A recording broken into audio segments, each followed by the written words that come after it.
Hello, GitLab. My name is Christopher Leffoltz, and this is the development group conversation. This is for January 5th, 2021. I want to welcome everybody to the new year. Excited to have 2021 kickoff and excited to have a new year upon us, given everything that's happened in 2020.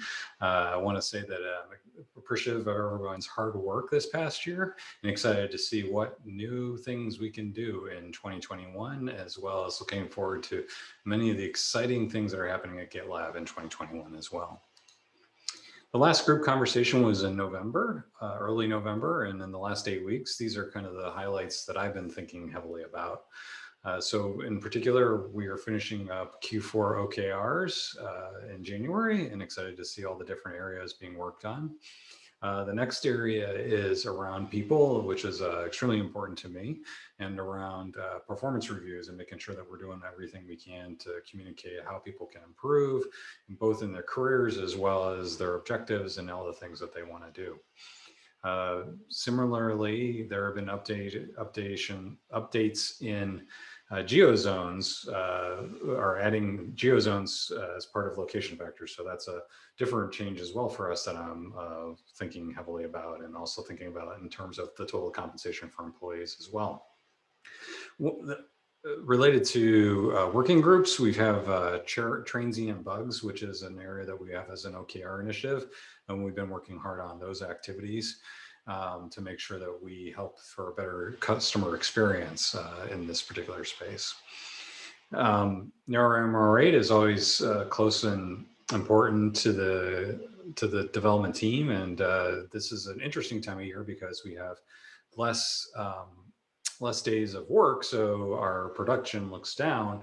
But when we factor in less time available and also compare it against last year, it actually looks pretty encouraging, though we do have some work to do to get back up to higher rates. We're still excited about how we are looking from a comparison perspective. And then a few other things that have been kind of hanging around as well through the past several months. And but the other one I want to highlight is our development FY22 direction. So we're working on our direction for FY22, which starts in February, and are excited to see that. We've also completed our final milestones with 2 acquisitions we had in the SEC section. So that was exciting to see for both of those milestones to basically be hit. If you haven't heard, Apple has a new chip set, and as such, we need to make sure that our product can support it, because those are where we're developing our product on, as is all the MacBook Pros that everyone has. So thinking about that in terms of what we need to do associated with that. And then last but not least, looking to try to make sure that we get off to a good start in 2021. Our group is still very strong. We have 272 people.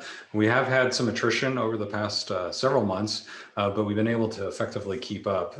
Last time around, we had 10 open hires and we're down to 8, which means that we've been keeping up with the external positions open, as well as additional attrition that's happened over the course of the last 8 weeks.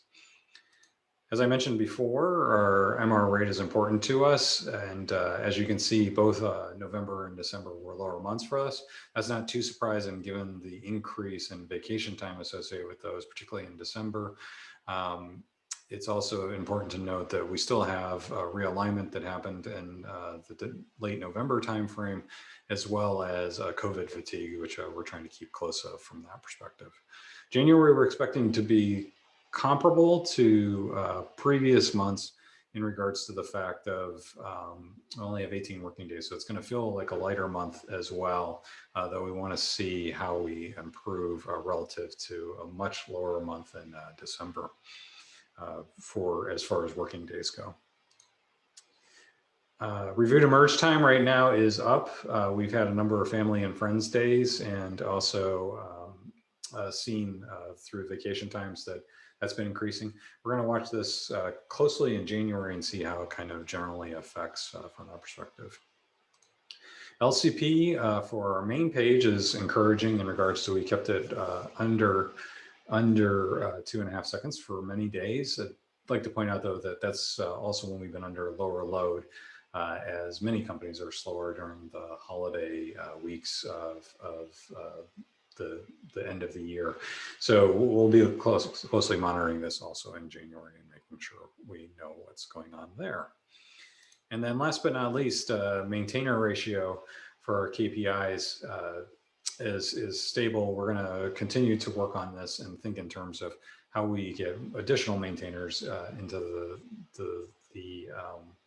the work queue, because as we all know, once things start ramping back up, that'll increase our load, and we would like to see maintainers not as burdened as heavily associated with that. Those are the highlights from both KPIs as well as what's top of mind for me. There's some additional slides with additional information. I encourage everyone to take a read on it. And if you have questions, please start entering them into the group conversation so we can have a fruitful group conversation. Thank you very much.